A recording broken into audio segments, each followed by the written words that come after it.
Hi friends, welcome back to my channel Duniya Ammayi vlogs. ఈరోజు వీడియోలో రాగి ఐస్ క్రీమ్ చూపిస్తున్నానండి. రాగి పిండితో ఐస్ క్రీమ్ ఇంట్లోనే చాలా ఈజీగా చేసుకోవచ్చు. ఈ సమ్మర్లో బయట కొనే పని లేకుండా ఇంట్లోనే చేసుకొని చల్లగా తినచ్చు. రాగి ఐస్ క్రీమ్ ప్రాసెస్ చూసే ముందు ఒక లైక్ చేసి కొత్తగా ఎవరైనా చూస్తా అంటే సబ్స్క్రైబ్ చేయండి. ముందుగా స్టవ్ పైన బాండి పెట్టుకొని బటర్ వేసుకోవాలి. బటర్ మెల్ట్ అయిన తర్వాత రాగి పిండిని తీసుకోవాలి. రాగి పిండి ఒక బౌల్తో కొలిచి వేసుకొని వేయించుకోవాలి. నేను ఈ బౌల్తో కొలిచి వేసుకున్నానండి. అడుగు అంటకుండా రాగిపిండి మాడిపోకుండా వేయించుకొని తీసి పక్కన పెట్టుకోవాలి.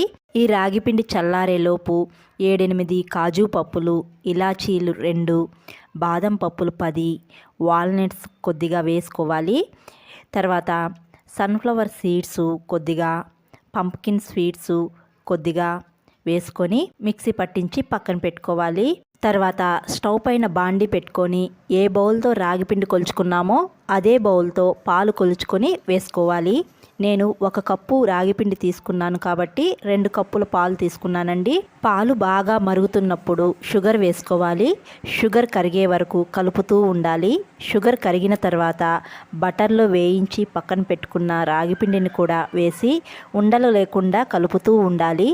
ఇలా రాగిపిండిని కలిపిన తర్వాత రాగిపిండి అనుగ్గా ఉన్నప్పుడే మనం మిక్సీ పట్టించిన సీడ్స్ పౌడర్ను కూడా 1 కప్పుతో కొలిచి వేసుకోవాలి. కొలతగా చెప్పాలి అంటే మనం రాగిపిండి తీసుకున్న కప్పు ఉంది కదా, ఆ కప్పుతో 1/4 భాగం సీడ్స్ పౌడర్ తీసుకోవాలి. సీడ్స్ పౌడర్ వేసిన తర్వాత బాగా కలిపి తర్వాత చాకో పౌడర్ను కూడా వేసుకోవాలి.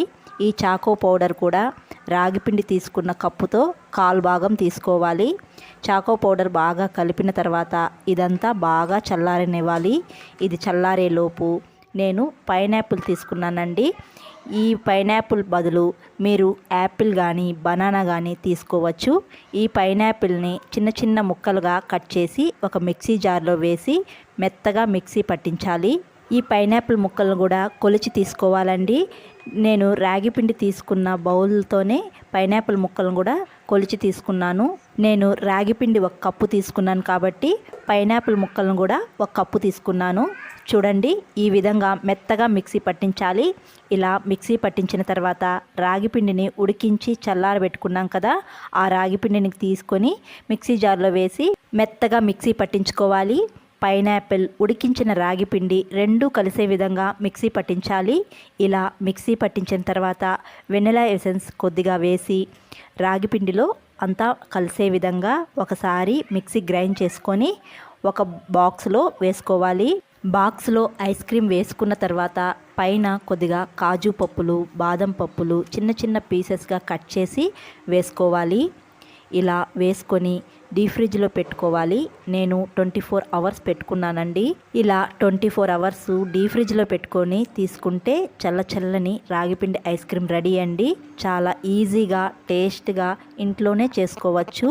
ఈ సమ్మర్లో ఐస్ క్రీమ్ తినాలన్నప్పుడు ఇలా రాగిపిండి ఐస్ క్రీమ్ చేసుకొని తినండి, చాలా బాగుంటుంది. చాలా ఈజీగా కూడా చేసుకోవచ్చు.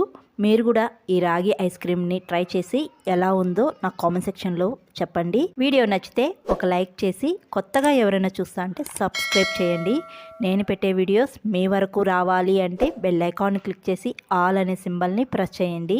మరొక వీడియోలో మళ్ళీ కలుద్దాం. అంతవరకు to follow Duniya Ammayi vlogs. Thanks for watching. See you all. Bye.